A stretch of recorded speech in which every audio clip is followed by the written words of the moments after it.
என்னத்த சின்ட்டு 2 நாளா பாத்ரூம் போவே கஷ்டப்பட்டுக்கிட்டு போறியா? அதுதான் என்னன்னு நல்லா சுடுதண்ணி காய வச்சுக்கிறேன். சரி, காய வச்சுக்கிட்டு நான் அப்போதே ஊற போட்டேன் பாரு கிசுமிசு பழத்தை. இவனுக்கு வந்து நல்லா கொஞ்சம் 10 பழத்துக்கு மேலே ஊற போடணும். ஊற போட்டு நல்லா இந்த பொதும்பி போய் இப்படி இருக்குவார், எத்த தண்டியா உதிச்சு போயிருக்கு. எல்லா குழந்தைங்களுக்குமே கொடுக்கலாமா? எத்தனை மாசம் குழந்தைக்கு? இது வந்து 2 வயசு பிள்ளைக்கு நம்ம வந்து ஒரு 10 பழத்துக்கு கொடுக்கலாம். புளிஞ்சு நல்லா கசக்கிட்டு ஊற வச்சு வடிகட்டிட்டு அதை கொடுத்தோம்னா ஃப்ரீயாக போயிடுவேன் பாரு நாளைக்கு.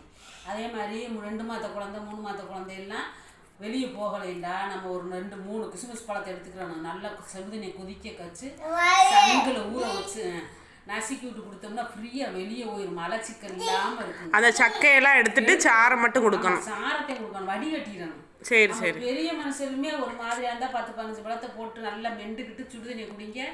அவ்வளோ நல்லது. வெளியே எந்த மிஸ்டேக் இல்லாமல் வெளியே போயிடும்.